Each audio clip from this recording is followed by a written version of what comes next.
Hi, welcome to அம்மாஸ் life. இன்றைக்கி ஒரு ரிசப்ஷனுக்கு தான் வந்து போயிருந்தோம். 11 o'clock போல் தான் வந்து ரிசப்ஷனுக்கு கிளம்பியிருந்தோம்.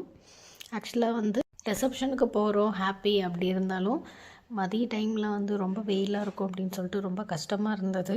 சரி இருந்தாலும் போய் தானே ஆகணும் அப்படின்னு சொல்லிட்டு வெயிலெல்லாம் பொருட்படுத்தாமல் கிளம்பியாச்சு. ரிசப்ஷனில் வந்து ரொம்ப வந்து க்ரௌடு அதிகமாக இருந்தது.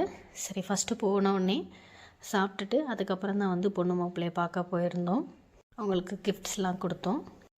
சாப்பாடு வந்து ரொம்ப நல்லா இருந்துச்சு. அப்புறம் இப்போல்லாம் வந்து மேரேஜில் வந்து ஃபுட் மட்டும் ப்ரொவைட் பண்ணாமல் எக்ஸ்ட்ரா ஐஸ்கிரீம் அப்புறம் வந்து பஞ்சு மிட்டாய் இதெல்லாம் வந்து கொடுத்துருந்தாங்க. நல்லா இருந்துச்சு. சாப்பிட்டுட்டு அங்கே கொஞ்சம் நேரம் டைம் ஸ்பெண்ட் பண்ணிவிட்டு வந்தோம். வர வழியில் வந்து சம்மர் சீசன் இல்லையா, அதனால் வந்து பலாப்பழம் ஸ்டார்ட் ஆயிடுச்சு. பலாப்பழம் பார்த்ததுக்கப்புறம் எப்படி பலாப்பழம் வாங்காமல் இருது. வீட்டுக்கு வரும்போது பலாப்பழம் வாங்கிட்டு வந்திருந்தோம். நல்ல டேஸ்ட்டாக இருந்தது. நெக்ஸ்ட் வீடியோவில் பார்ப்போம். பாய்.